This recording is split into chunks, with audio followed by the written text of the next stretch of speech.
ظفر جسپال صاحب، یہ فرمائیے گا کہ اس جنگ میں امریکہ کو گھسیٹنے والا اسرائیل تھا۔ اب امریکہ کی ضرورت بن چکی تھی یہ معاہدہ۔ اگر ہم گراؤنڈ ریالٹیز کا جائزہ لیں تو مڈ ٹرم الیکشن آ رہے ہیں، ڈونلڈ ٹرمپ کی ساکھ گرتی جا رہی تھی، انہیں اپنی سیاست بچانی تھی، انہیں جو ہے اپنا ووٹ بینک بچانا تھا، وہ مخالفت جو ہے موجود تھی اور اس وجہ سے ضروری تھا کہ وہ یہ معاہدہ کرتے، یہ جنگ ختم کرتے۔ لیکن ہم یہ جانتے ہیں کہ اسرائیل بطور سپوائلر یہاں پر موجود ہے، وہ اس کو سبوٹاج کرنے کی کوشش کر سکتا ہے۔ اس اوور آل جو صورتحال ہے، اس میں آپ امریکہ کا کردار کیا دیکھ رہے ہیں یا ڈونلڈ ٹرمپ کا کردار کیا دیکھ رہے ہیں نتن یاہو کو اسرائیل کو روکنے کے لیے، مینج کرنے کے لیے؟ دیکھیں، آپ نے درست فرمایا کہ اسرائیل نے امریکہ کو اس جنگ میں لے آئے اور پریزیڈنٹ ٹرمپ کو غلط انفارمیشن دی گئی کہ وہ جنگ بڑی جلدی جیت جائیں گے اور یہاں پہ بھی اسی طرح رجیم چینج کر کے سسٹم کو بھی چینج کر دیں گے جس طرح وینزویلا میں ہوا۔ مگر پریزیڈنٹ ٹرمپ نے اپنی کوئی اسیسمنٹ نہیں کی ہوئی تھی اور امریکن انٹیلیجنس بھی فیل ہوئی اس چیز پہ، اور وہ یہ سمجھتے تھے کہ اب بگ فورس کے ساتھ جب آئیں گے تو ایران ریزہ ریزہ ہو جائے گا، کیونکہ ان کو بتایا گیا تھا کہ رجیم کھوکھلا ہو چکا ہے۔ مگر جب انہوں نے حملہ کیا جو کہ ان ایکسپیکٹڈ تھا، اور انہوں نے کیونکہ میں ان ایکسپیکٹڈ اس لیے کہہ رہا ہوں، 27 کو بریک تھرو نیگوسیشن کا ہو گیا تھا 27 فیبروری کو، اور اس کے بعد جب انہوں نے حملہ کیا اور ایران کے سپریم لیڈر اور اس کے ساتھ سینئر لیڈرشپ کو ایلیمنیٹ کر دیا، شہید کر دیا، تو اس کے بعد جب ایران نے رسپانس کرنا شروع کیا، یہ ان کے لیے شاکنگ تھا، کیونکہ ایران نے بڑا کیلیبریٹڈ رسپانس دیا۔ اب آپ کی بات یہ ہے کہ جب جیسے جیسے جنگ بڑھی اور اس کے بعد پاکستان نے اپنا رول ادا کیا، تو اپریل میں 8 اپریل کو سیز فائر ہو گیا۔ اس کے بعد سے لے کے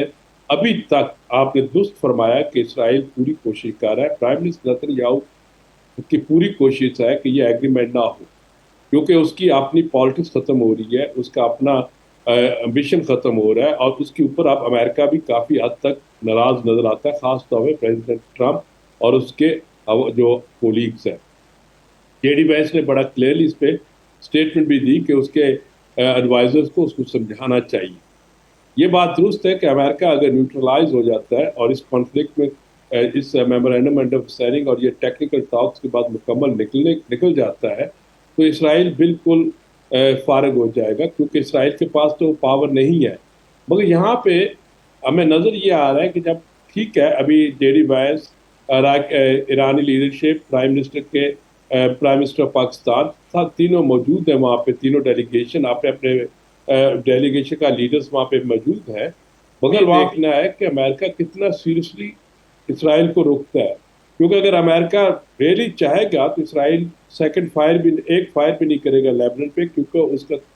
جو ایمونیشن ہے وہ امریکہ سے آتا ہے، وہ کٹ ہو سکتا ہے۔ اس کو ڈپلومیٹک اور اکنامک سپورٹ امریکہ سے مل رہی ہے، اور اگر وہاں پہ اس کو یہ اندازہ ہو جائے کہ یہ ریجن میں جو اس کے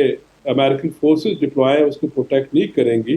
پھر ماحول درست ہو جائے گا۔ اس لیے امریکہ کو کچھ سیریس ایکشن لینا پڑے گا اس جنگ کو مکمل ختم کرنے کے لیے۔ ہمیں یہ نہیں بھولنا چاہیے کہ سیز فائر تو ہو گیا تھا 8 اپریل کو، اور اس کے بعد ایران بھی کمپلائی کر رہا تھا سیز فائر سے اور نیگوسیشنز کے لیے تیار ہو گیا تھا پاکستان کی کوششوں سے، اور ادھر سے پریزیڈنٹ ٹرمپ بھی تھے۔ یہ جو اراؤنڈ آپ کہہ سکتے ہیں 70 ڈیز کا ڈیلے کیوں آیا اسلام آباد میمورینڈم آف انڈرسٹینڈنگ سائن کرنے میں، کیونکہ اس میں امریکہ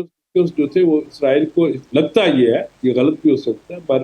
ٹرینڈز یہ بتاتے ہیں کہ وہ اسرائیل کو ایک کھلی چھٹی انہوں نے دی ہوئی تھی کہ وہ لیبنان کے جتنے ایریاز کانکر کر سکتے ہیں وہ کرے، حزب اللہ کو اگر وہ ختم کر سکتے ہیں تو کرے۔ جب وہ نہیں کر سکا تو مجبوراً انہوں نے اسلام آباد میمورینڈم آف انڈرسٹینڈنگ سائن کیا، اور اب اس پہ ٹاکس شروع ہو چکی ہیں۔ مگر یہاں پہ آپ بالکل درست کہہ رہے ہیں کہ جو اسپوائلر ہے اسرائیل، وہ وہی کا وہی ہے، وہ پوری کوشش کرے گا۔ مگر یہ سوئٹزرلینڈ میں ٹاکس کا سٹارٹ ہو جانا یہ خوش آئند ہے، اور اس سے لگتا ہے کہ اسرائیل فیل ہوگا۔ ظفر صاحب، اسی سے جڑا ایک اور سوال یہ ہے کہ لبنان کا معاملہ ڈیفینیٹلی بہت زیادہ امپورٹنٹ ہے۔ ایران کی جانب سے یہ ان 14 نکات میں شامل تھا کہ لبنان میں فوری جنگ بندی ہونی چاہیے۔ حزب اللہ اور اسرائیل کے درمیان جنگ بندی کا اعلان تو ڈونلڈ ٹرمپ نے کر دیا، لیکن عملی طور پر ہم نے وہ نہیں دیکھی۔ یہ لبنان کا ایشو کس حد تک جو ہے وہ معاملات خراب کر سکتا ہے اس پورے مذاکرات کے دوران؟ میرا خیال ہے کہ یہ مذاکرات جاری رہیں گے، اور فائنل ایگریمنٹ یونائٹڈ اسٹیٹس اور ایران میں ہو جائے گا. ایران تھرو آؤٹ اپنی ڈیمانڈ کرتا رہے گا کہ لیبنان میں جنگ بند کی جائے اور امریکنس اس کی کوشش بھی کریں گے مگر ریٹوریکلی یا پولیٹیکلی, مگر اس کے اوپر کوئی ٹینجیبل ایکشن نہیں لیں گے. اگر وہ ٹینجیبل ایکشن لیتے ہیں تو پھر تو آج وہاں پہ جنگ بند ہو جاتی ہے. مگر خبروں میں آ رہا ہے کہ 23 جون کو دوبارہ ان کے درمیان لیبنان اور اسرائیل کے درمیان بھی امریکہ میں نیگوسیشنز ہونے کے چانسز ہیں. ان میں معلوم ہوگا کہ آگے کس طرف جاتے ہیں. مگر یہ بات ذہن میں رکھیں کہ جب تک اسرائیل اپنے نیبرز کے ساتھ لیجٹیمیٹلی اپنے حالات ٹھیک نہیں کرتا, یعنی کہ 2 اسٹیٹ کا پیلسٹائن میں نہیں مانتا, حزب اللہ کو یا لیبنان کے جو ایریاز ہیں جو اس نے کانکر کیے ہوئے ہیں وہ نہیں چھوڑتا, اور اپنے ایگریسو اسٹریٹجی جو اور اسرائیل کی اسٹریٹجی ہے یا وہ ختم نہیں کرتا, اس وقت تک یہاں پہ یہ وار رہے گی. اگر کوئی یہ سمجھتا ہے کہ اس میمورینڈم آف انڈرسٹینڈنگ کے بعد اور ٹیکنیکل ٹاکس کی سکسیس کے بعد یہ چیزیں ختم ہو جائیں گی, نہیں. ایران اس جنگ میں ایک فاتح بن کے ابھرا ہے, اس نے اپنے آپ کو ڈیفینڈ کیا ہے اور لہٰذا اس کا ریجن میں ایک رول بڑھے گا. وہ کبھی بھی نہیں چاہے گا کہ اس کی جو ریجن میں الائنس ہے جس کو پہلے آپ ایکسس آف ریزسٹنس کہتے ہیں, جس میں حوثیز آتے ہیں, حزب اللہ آتا ہے, حماس آتی ہے, تو کیا وہ ان کو ختم کر دے گا؟ نہیں. وہ ان کی پولیٹیکل, مورل اور ہیڈن مٹیریل سپورٹ جاری رکھے گا اگر اسرائیل اپنی